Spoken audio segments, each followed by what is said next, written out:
already. Do come say hello, do let me know what is up and how you guys are all feeling.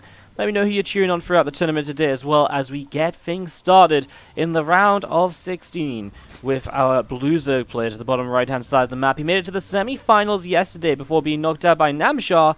This is HateMe. Rocking that Nation Wars little portrait flag here actually, which is pretty cool. Pretty cool. And to the top left hand side, our pink Protoss player. This is Goblin. What's up, Tom's asking, which one of the sneaks can I recommend the most? I've only tried the blue raspberry one, and I really like it. I picked the blue raspberry one myself because I'm not a big fan of cherry flavored drinks, which is what one of the other ones is. And also they didn't say what the stealth edition was, so it was like a little bit kind of weird. So I got the blue raspberry one, and I love it. It's like, if you like the, it's like, I mean, I guess it's like blue raspberry, but if you know like the slush puppy drinks, or like the slushy drinks, the blue ones of those are usually blue raspberry. It kind of tastes like those, only without being so icy cold. If that makes a little bit of sense. But yeah, personally, I would go with blue raspberry, but obviously, it's kind of up to you. But this one tastes good. I'm sure the other ones taste good as well, if they're flavors you would generally like, as we have HateMe putting a little bit of an up arrow in the chat. Maybe he's, yeah, Goblin agrees. Yeah, okay, well, I was gonna say, I mean, sometimes you go for the up arrow and you just don't quite get a response, but Goblin actually mimics HateMe right here, and honestly, if this was a PvP or a ZvZ, then builds would probably be mirrored down to the in-game chat. But as it stands, it was just a misclick, and that, for now, is going to be it. So we're just waiting for this to get going. Obviously on Catalyst, our first game of the day. Looking to see just what's going to be going on here as we have this Nexus about halfway done. The Cybernetics core is just past halfway done. Both of these players are really just in their standard stage of the game right now. It's game 1 of a best of 3. No one's thrown out any shenanigans just yet. Of course, it is a best of 3 though, so maybe we'll see something a little bit cheeky here or there. Maybe not in this game, but further on in the series. As again, it's PvZ to get started. I'm expecting a lot of Zergs later throughout the day. But we're just trying to grab as many non-ZvZ matchups as we can right now, as we see that Twilight Council is going to be coming down in the back of this main base. So Twilight Council coming down over here, as we do see this probe going to moving out, and just coming down to the low ground to get mine once again, as we are going to be seeing a third hatchery from our Zerg side of things. Again, here on Catalyst, nice short maps, and so attacks hit pretty quickly. Intrigued to see what the Twilight Council will be for. Probably Resonating Glaives, you would imagine. No Robo facility just yet, and so it's very unlikely to be a Dark Shrine in that regard. So just a fast Glaives here, perhaps. Or he could go for a charge and like pull out a gas and go for a big charge all in. But it is just going to be Resonating Glaives here from Goblin to start things off. What's up, Brixton in the chat saying good to have the Team League back. Go, go, Goblin. Yes, the WardiTV Team League has resumed. We resumed that a couple of days ago. The WardiTV Team League Season 8 actually just started up and we concluded Season 7. And we are hoping to have a Team League broadcast tomorrow, although I'm actually struggling to find matches to cast. So I have one match for sure, and we might actually dive into some of the WardiTV Team League Season 8 open matches, just to have something additional to cast along the way. So we'll kind of look at that and see how it goes, but we will hopefully have a cast for you guys tomorrow from the Team League. I'm just not 100% sure which matches are going to be happening just yet. We're still in that sort of stage, just trying to get things organized and scheduled, and it's a bit of a weird week actually, because a lot of people have actually traveled for the StarCraft 20th anniversary event in San Francisco. So a bunch of people are over in San Francisco, and hence a lot of the players can't play, or the teams can't put up their full lineups, etc, etc, etc. Now we will see the warp gate being completed, and the 3 gateways are going to morph into warp gates right now. So obviously as they finish up, the glaives will come into play as 3 more gateways coming down. So this is really quite a commitment. Goblin, he throws down these assimilators not because he actually wants to use them, I don't think, because he wants to fake out HateMe and just say, hey look, I'm taking these assimilators, I am going to mine from them, trust me bro. As Goblin, he will, move off towards a third Nexus location, but again, how much of this is him just trying to sell the idea of Macaron, when in reality, it's going to be a whole bunch of adepts. That Resonating Glaives is completed, and something that isn't seen just yet, although HateMe has to be questioning, I haven't seen a Phoenix, I haven't seen an Oracle, so what could be coming my way in the next few moments? Well, I think the obvious answer has to be something like a Twilight-focused build, and hence why I think we're seeing already some roaches starting up. He cut workers at 44. The thing is, though, if Goblin attacks across the map now, even if he doesn't do a lot of damage, providing he can hold a follow-up attack, Goblin's not in a bad spot because he is keeping the Zerg player down at 44 workers, and he's keeping that economy very low, so, you know, there's some potential here. There is a lot of adepts as well, and if these roaches are split up a little bit, there is the potential to pick off a few units, there is the potential to maybe grab a few workers here or there, and the more of that happens, the better it's going to become. So we do have the adepts shading down the left-hand side, and again, these adepts just going to be trying to jump in towards this third base, and oh, for a moment there I thought he was going to commit, but the roaches were in position, and oh, look at that, the double Stargate follow-up. So Goblin going to go into what is generally a lot of Phoenix from this point. The Phoenix allowing you to basically be this sort of, you know, this setup where you start trading super efficiently, and you can lift up a lot of units, trade out very well, and then maybe bring in the adepts later once you've traded out very well to continue fighting. Again, for now, Goblin sits in a worker lead. He's kept HateMe at the 44 drone count as he's just started building up his own saturation on the third base. So Goblin, so far, I'd say that this game's going pretty well for him. I feel as though he's setting up nicely. And what? Void Rays and a fleet beacon? Wow, okay, well this is not what I was expecting by any stretch of the imagination. He's going to go straight up into a sky toss sort of style. This really is not what I was expecting here. I was expecting the Phoenix, the harassment, etc. I was not expecting to see Void Rays and obviously maybe even a kind of a tech up in towards carriers as he actually commits this for the shade this time as the roaches were chasing him, but there was more roaches available. Even still, 5 drones go down, a lot of the lings go down as well, and these adepts are still going to shade out of here, although I'm not sure how alive they're going to be for much longer, because these roaches are on the hunt as well. He will have another shader. Actually looks as though he's probably going to get the majority of these out of here, as HateMe is unable to find the adepts, and the adepts do get out alive, so that's fantastic. Another 5 workers, all of the Zerglings taken down. Resources loss is pretty even, but again, as Goblin's been slightly ahead on the income, just because he's had a few more workers, that's a big benefit for him. This is going very nicely for Goblin so far here in Game 1 of the series. Adepts continue back up to the top side as we do see the first carriers starting to come out. Now, what do you do against someone who's trying to rush up carriers like this? There's a couple of different ways you can approach it. One of them is to try and bust down when they're on a very low number of carriers, because honestly, carriers in kind of 2 to 4, you know, in the numbers of 2 to 4, are not really very scary at all. The interceptors die very quickly, the carriers go down. Because it's such a big investment, you generally don't have a lot to buffer for the carriers either. And so there is definitely busts you can do with +1, Hydra speed, etc. that can take down a couple of carriers like this. If HateMe goes with something like that, it could be one way for him to pick up the quick win. Otherwise, he has to start playing for the later game, in which case he's going to have to be as efficient as possible with the units right now.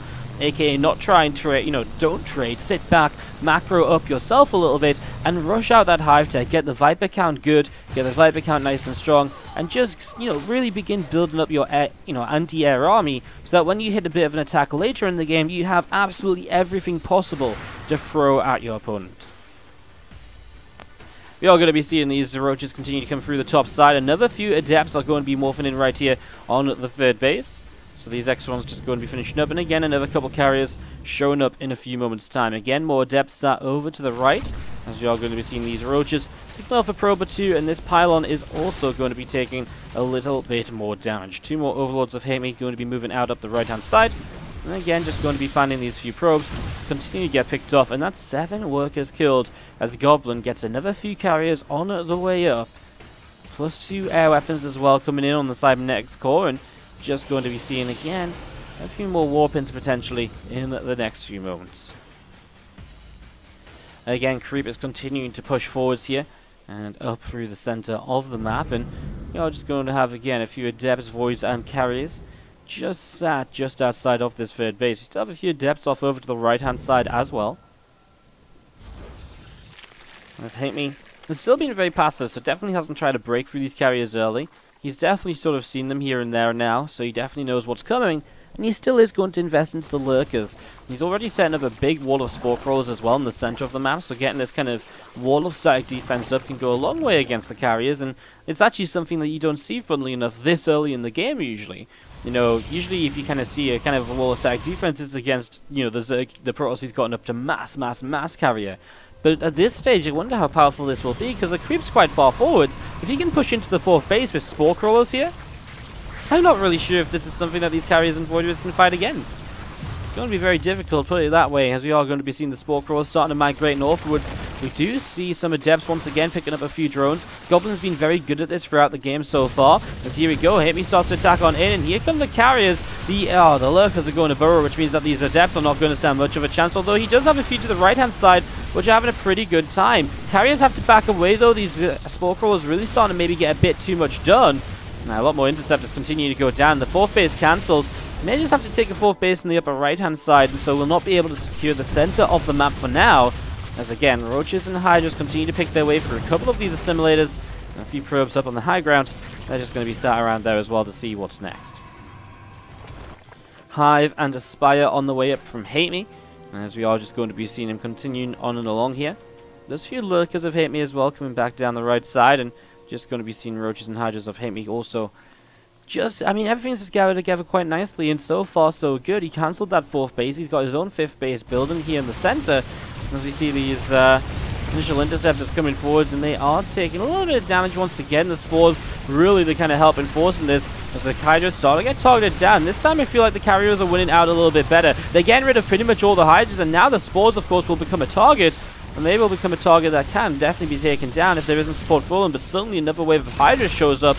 Now the Carriers are just holding back though, and as time passes by, extra upgrades are finishing, more Carriers are coming out, and Goblin's continuing to hold on to this position. Resources lost is still pretty even, but he needs a 4th base at some point, and that's why he's probably looking to go in towards the upper right-hand side for a 4th sometime soon. He can't just sit on 3 bases forever. It's been, good moves by HateMe so far to keep it that way. As you'll just be seeing these units getting ready to come up north, and again, a few slight Carriers, a couple of Adepts, all gathering up together. What are these probes doing? Are they all just trying to long distance mine, but they're scared of this Roach? I guess so. A couple of Adepts will put an end to that Roach there. There's a few units will peel away to go deal with it. Coming in for the fight here, Lurker gets targeted down. Spores are obviously going to be one of the main targets as well. So he is trying to get a couple of those, but it's costing him quite a lot of Interceptors every single time, I have to say. Again, coming up the right-hand side, there's no pylon here to warp in quickly to help defend this base. It's a cancel once again, and Goblin's biggest issue at the moment is the fact that he is not able to get a 4th base up. And that is going to continue to hurt him if he isn't able to fix that in the near future. As you do see those Carriers chasing again, a Roach and a few Hydras away to the right-hand side. A lot more Hydras are continuing to push up northward, and oh my gosh, those few Carriers are just able to get away. As he is going to try and reconverge on that position. These units coming back in. HateMe backs away towards the Spore Crawlers again, although, again, you have to say, the Spore Crawler count's getting lower and lower. And obviously, every single time the Carriers fight, there's more Carriers involved to help out with this. Now, we do see Storm starting up too, as we're going to see the initial wave of these Interceptors absolutely destroys these Spores. And that's going to be goodbye to the Spores, and the Hydras have to be pulled back there as well. Everything in the front lines goes down apart from the Hydras, which are able to pull away. A new wave of Spore Crawlers starts up, but suddenly Goblin is looking as though he's in a bit more control perhaps, but still has to get a 4th base. Does he just take the forward 4th base? It is a possibility to try and get that up once again here. Hydras position themselves to the left-hand side to try and attack on in. As they see the creep receding, it looks as though it will be a forward 4th base position. If he can hold this location, the center of the map is obviously a very powerful one to utilize, and so he will be able to put himself in a very strong position. But HateMe has so much creep spread, he's able to get around almost anywhere he wants to so quickly. As we are going to be seeing the Cybernetics core going down, the gateway going down at the front as well. And these Hydras continue to pull away down the left. Carriers still gathering up together. Void Ray is on the way out. Psystorm is about to complete as well, as we see a few more Corruptors coming on through. +1 Flyer Carapace on the Spire. We are going to be seeing all of these Hydras pushing forward. Going to go for an Archon kill. They get an Archon kill. Nicely done indeed, as we are going to be seeing him again pushing those Hydras away down through the center of the map. So Hydra's pushed away for now. They are going to relocate around the left-hand side, and again, this mass carrier here. There is a few Corruptors that have been coming up. I say a few, that's about 30. 27 to be exact. And they do have actually no upgrades. They only have +1 Flyer Carapace coming through now. I thought they might have had a Flyer attack upgrade or two by now, just to really help to target fire down the carriers that much faster. As the Corruptors move themselves in towards the main base. And let's see what they can get up to here as they're going to start course spraying down some of these Stargates, which is where the Void Rays are coming out of. And obviously the Void Rays are a big part of being able to deflect Corruptors. We are going to be seeing Storms and some carriers left over here. It's a big initial Storm to push those Hydras back. Nicely done. 2 Stargates go down, and here we go. The fight starts up. A couple of Void Rays will charge themselves. Prismatic alignment is good. He actually gets quite a few of the Corruptor kills, honestly. And yes, he lost a couple Stargates. In fact, how many Stargates is he left with? Just the one. Needs to replace that ASAP, although for now he'll be happy just adding a few more Archons into play, as those Corruptors have already turned back around. They're looking for further damage. So back up the left-hand side in towards even the natural expansion here as a possible way for him to do more. 17 more Corruptors in the production tab. Blink on the way up. Oh, I think this is just a dead Nexus. The carriers are so far forwards in the middle of the map that these Corruptors are in position, and that Nexus is so dead. Natural expansion does fall. So just as a 4th base comes up from Goblin, he loses the natural. And still, kind of securing bases is turning out to be a problem for him. If he can force a straight-up fight, I think we get Goblin in a position where he wins that fight so convincingly. It's just getting a straight-up fight is not happening very easily for him at all. As you see those carriers coming in, and again, they grab a few Hydras on the tail end of the army. He must have an observer in this army as well, as he is going to start now cleaning up some of the creep spread. And even just getting rid of some of the creep is important here. As we see the Corruptors coming in again. This time there's an initial storm to ward them off, and the Corruptors will have to go elsewhere. Although some of them do have Caustic Spray off cooldown, and so they will still be able to kind of target down another Stargate very quickly if they would like to. How many gates are we actually on here at the moment? 4 and 4 more bound to morph into warp gates, so 8 in total. It means there's a lot of Stalker production potential there, and there is being Stalkers in production tab, or Blink in the production tab. I mean, Stalkers are definitely something which Goblin is thinking about as a way to just try and get rid of these Corruptors and to really push them back. Nice first storm once again, as we are just going to have the Corruptors warded off for now. Again, the 5-base Zerg player isn't really going beyond the 5 bases. There is a 6 base down here he could definitely expand to rather easily. And honestly, if the map control he has, I'm surprised he didn't just take these external bases already just to start mining from those sort of positions quickly. But as soon as you start mining from those locations, you know, the more you get out of it. And if you have control of those positions now, it's going to be better if you mine some of it now rather than later in the game when maybe the Protoss starts to push you away from those locations. A few Broodlords being brought into play to help deal with what is a bit of a ground army that's come up now as well from Goblin as he pushes through the middle. Here we go, the big fight's going to start up. There's a lot of storms available here. The Void Rays pop that prismatic alignment. Those Corruptors are melting, and these Interceptors are going absolutely huge right now. I mean, the fight is definitely not over yet. 16 more Corruptors are about to pop out as reinforcements as well. That's going to be a big part of this. Prismatic alignment is finally gone, so those Corruptors have a bit of a better time now, but there's still storms underneath, there's still Archons here, and this ground army, there's basically nothing to stop them. The Broodlords have gone, the Interceptors keep rebuilding, and Goblin has broken through the center of the map to take down these drones, and HateMe does not have an answer. GG. Goblin takes game number 1 of this best of 3. Ka-ching. Wow. That's kind of exciting. Backwater, because I mean we just saw Goblin playing such a kind of late game sort of style that going onwards here onto Backwater definitely kind of lends itself to that sort of style of play once again. Let's see what happens to the bottom right hand side. Our blue Zerg player from Romandy Gaming. This is HateMe. Up against the pink Protoss player to the top left hand side of the map, it's Goblin. Yeah, a bit of a weird composition. You guys are kind of discussing in the chat. But it was a bit of a weird composition from our Zerg player, I think. I mean, he had kind of like Mass Corruptor. I think you just need a couple of utility units. You know, maybe a couple of Infestors, maybe a couple of Vipers. I don't even think you need tons of them, but just a few can go such a long way sometimes.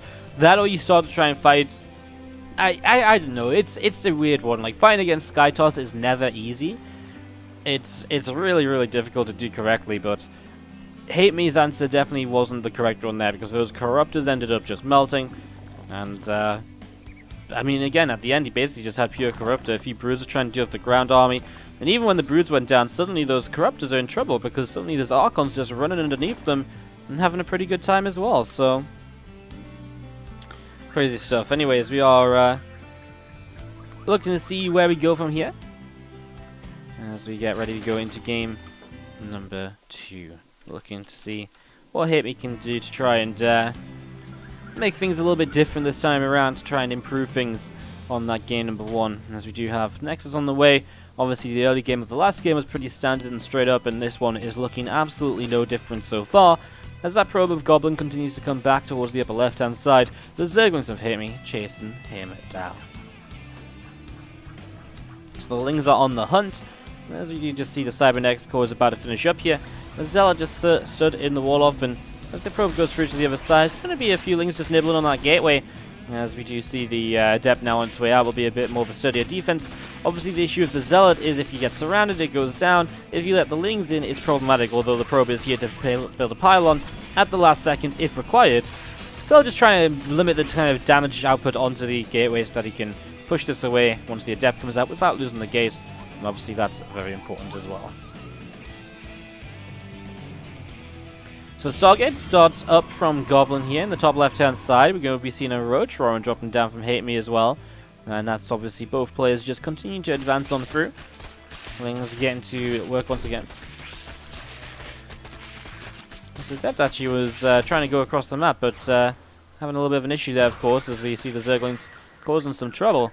That gateway is getting very low now. I mean, a few more hits and it's going to go down. Goblin gets his Adept in position once again, but I actually think this gateway might die in the end because this is crazy how much damage he's taken. So I'll set up another pylon behind so you can maybe create a wall off here, you know, another gateway in this location, just in case it kind of gets to that sort of stage. As you see the Lings just backing away, coming back in, having a little bit of a think as to what they might want to try and do here over the next few moments. Oracle on the way out of this Stargate now from Goblin.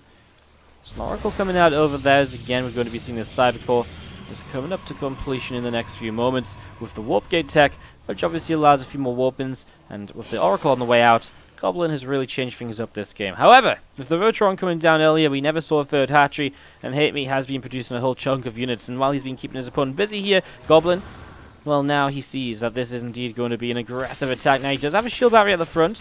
That first wall, actually, or that first gateway already taking a lot of damage is obviously problematic, and that's why it's nice for him to have the pylon set up behind to try and create another wall off here. And he's going to be able to continue re-walling, but for how long? Oracle comes in, starts to deal with some of these Zerglings. The Adepts will stay alive thanks to the shield battery, as we're going to be seeing the Roach is going to go after a pylon. One more warp gate finishes up. He will be able to warp in if he wants to, but it doesn't look as though he got it in time. Void Ray is about to pop. Void Ray is obviously going to be a big part of helping to defend here. More Zerglings coming across the map. And that's actually maybe going to be a bit more problematic, because as those Lings stream on in towards these mineral lines, those probes are going to start going down so very quickly. First Void Ray is here though, and it is doing some damage. Need to try and get rid of those Roaches in particular. Probe count is dropping and dropping. His HateMe is now only 6 workers behind. But really, there's barely anything minor, although 2 extra shield batteries will help these probes to fight the Zerglings for a while. They actually will be able to fight for a little bit, although he doesn't get a full surround. These probes maybe should have tried to join the fight as well. I mean, it's always hard to kind of judge exactly, but he's running around all over the place. It's just the fact that these Zerglings are so difficult to deal with. Another Void Ray coming through, but obviously Voids aren't amazing against Zerglings, and they're just picking these probes off consistently. GG, and HateMe takes it with the Ling Roach attack. GG. Very well played. Series, our first of the day. As we have, to the bottom left-hand side, our Blue Zerg from Romandy Gaming. Made it to the semi-finals of yesterday's qualifier. Can he do the same again today? He is back on track after winning Game 2. This is HateMe. Going up against the pink Protoss player to the top right-hand side, Goblin coming in to see what he can do in terms of this qualification today. Not an easy section of the bracket as Solar waits for them in the next round, most likely, unless some upsets happen. And again, today, top 2 players will qualify, and the first place finisher will take $40, and second place $10 as well. So, that's all getting set up and ready to go. As we are just going to be seeing the spawning pool coming down here, the extractor finishing up, and we are just going to see this probe is nibbling away whenever possible. So, some little bits and pieces being done right now as the drone's trying to stay on top of the minerals here. And just little bits have happened so far as we get set up into game number 3. What's up, SE Voya, coming in with the Twitch Prime sub. How you doing? Thank you so much for subscribing with your Twitch Prime. Appreciate it, buddy. And let's see some Woody hearts in the chat for SE Voya. If you guys, of course, enjoying the stream today and you're a Twitch Prime user, you can subscribe to the channel for free if you haven't used your free sub elsewhere. It does help us to continue producing StarCraft 2 content for you all. on a regular daily basis is what we try to do. So if you're enjoying the content today, you want to support further, consider throwing us your Prime sub, or of course any other normal sub as well works too. All of it just helps us to continue producing StarCraft 2 content, so definitely check that out. And thank you very much, SC Voya, for the Twitch Prime sub. Our first new sub of the day. Welcome to the family, mate. Now you do see a couple of queens on the way out. That link speed is coming up as well for HateMe as a Stargate drops down from Goblin once again in the main base. So Goblin, for the second game in a row now, is going to open for Stargate compared to back on Catalyst, where he opened up with that Twilight Council and Resonating Glaive. So again, Stargate this time, obviously maybe he's hoping to maybe get into his build and actually be able to use his build correctly rather than being all in much, earlier than he would like to be. As we do see this Adept and Cybercore getting produced right now, very kind of standard stuff. I was going to say, the last game actually, the lings early on, the 6 lings that did so much nibbling to that first gateway actually were a huge deal because it kept the Adept at home. So the Adept wasn't able to go across and scout like this Adept right now is. And as that Adept wasn't able to go across and scout, obviously that was a big deal, but also just the damage he actually got done to the gateway made it so that busting through the gateway became much easier than you would have expected at that, when that attack first hit. So those first 6 Zerglings in year number 2 were actually so crucial here. As now we see some Zerglings moving forwards. And we are going to be having just the recall of the Adept to just keep it alive. 50 energy to keep the Adept. Definitely not too bad as we do see the first Stargate unit starting to come out. This time Phoenix first jumps right onto this Overlord as it will try and just get further in to see some more information. So Overlord trying to find a little bit more here as that Phoenix gets itself to work. And getting quite a little bit done here as that Overlord continues to drop. And it should be falling in just a moment. So Overlord going down. And Goblin coming back around the top side as he starts up 2 more Stargates. And it looks as though it's going to be time to play the Sky Toss all over again. So this time he's going to go Sky Toss off of nothing else, right? He's going to go straight into it. And we'll see how quickly HateMe can identify this. He will see that Cybercore starting to spin. And that's a big telltale sign because it is already a +1 flyer attack upgrade being researched. There's no reason for that Warp Gate or that Cybercore to be spinning now because Warp Gate is completed. And so what else could it be? And I think HateMe has just got a very important scout there with those couple of Zerglings. Meanwhile, the Hydra's Den of HateMe does come down in the back of the natural expansion. 2 Phoenix are jumping on towards this Overlord as well, so that's going to go down in the next moment or two. Overlord falls, and again, the Phoenix are now coming down to the south side and towards the main, looking to do further damage here over the next few minutes. And they do jump on top of this Overlord, and will start to target it down. So Overlord's getting targeted down here, and as the Overlord is about to fall, obviously gives the Phoenix a nice little startup here, and he is actually going to continue with Phoenix for a while. That's going to be his way to try and stabilize and secure himself an ability to go up in towards carriers and further kind of Sky Toss tech, units that take a little bit longer to build usually, as those Phoenix do continue to gather themselves together and look to see indeed again what happens next. A few of these Phoenix gathering up, Queens pushing forwards, and we are just going to have again these few Phoenix are still just moving around, looking to see what's happening, looking to see what's going on. Muscular Augments is on the way out still from this Hydra's Den, and we are just going to be seeing again another couple of Phoenix coming down towards the bottom left-hand side.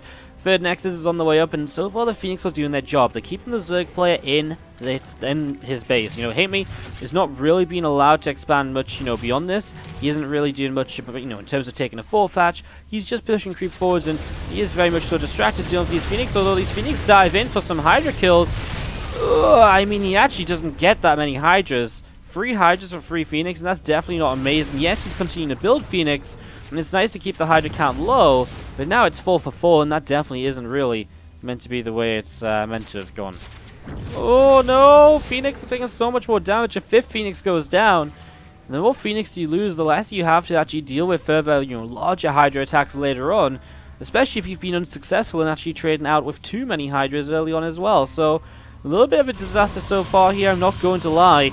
As we see a couple of gateways on the way up in the main base of Goblin. So a couple of gates coming up over in the main. Again, those Hydras are looking to see what they can get done next as well now. Going to be pulling back towards the lower left-hand side, and we are just going to be seeing a few more gates finishing up here in the next few moments. And he will be focusing then on a ground-based army as a follow-up to this. Twilight Council about to come down. Will he just go Glaives? Maybe. You get enough Resonating Glaive Adepts up here these Hydras will absolutely disappear if, you know, you're expecting to just be playing against Sky units, you only mass Hydras, and all of a sudden, boom, there's like Adepts. Maybe you just go into Storm as well. It's pretty powerful. It's pretty powerful. Well, just going to be seeing these Phoenix continuing on in towards the main once again. A couple of drones going down there, and we will see one of those Phoenix gets picked off, and Overlord taken down as well. Just going to be seeing those Phoenix coming back up towards the top side. There's drone. A little bit of trouble perhaps as Hydras continue to come on forwards, and just going to be seeing them continue to come on over to see what else is happening. So Phoenix going all the way over towards the right hand side, and as that happens, we do see charge upgrade on the way through. Again, a few extra Phoenix on the way out, plus 2 missiles and muscular, groove spines on the way. And this time we're going to see some infestors. Obviously, if you can lock those Phoenix down, it pretty much guarantees the kills from the Hydras, as this is much better. He actually finds a group of Hydras to the left hand side, which were kind of on their own. And this time you get 6 or 7 Phoenix Hydras for just a couple of Phoenix. Charge on the way up, so he actually didn't go for the Glaive Adepts, he goes for the charge blocks instead, which also works out, but in that case I'm kind of surprised we don't see the Storm on the way up either, as those Phoenix still flying through the center of the map.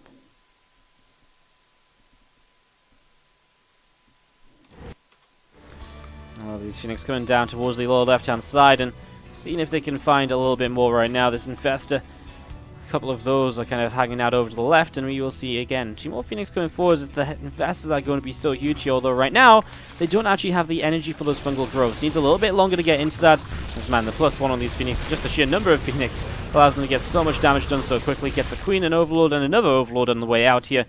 Some good damage being done. Phoenix still sort of doing their job, now supply block and HateMe. And again, the more damage he gets done here, the better this is looking.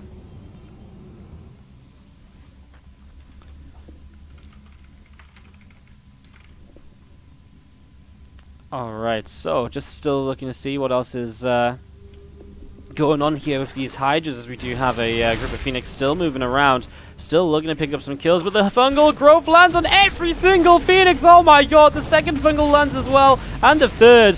Oh, disaster strikes. Now Zealots are going to charge in. There is still a good amount of Phoenix left to try and lift some units up, but I think it's just too many Hydras. GG, says Goblin, and this game ends so quick.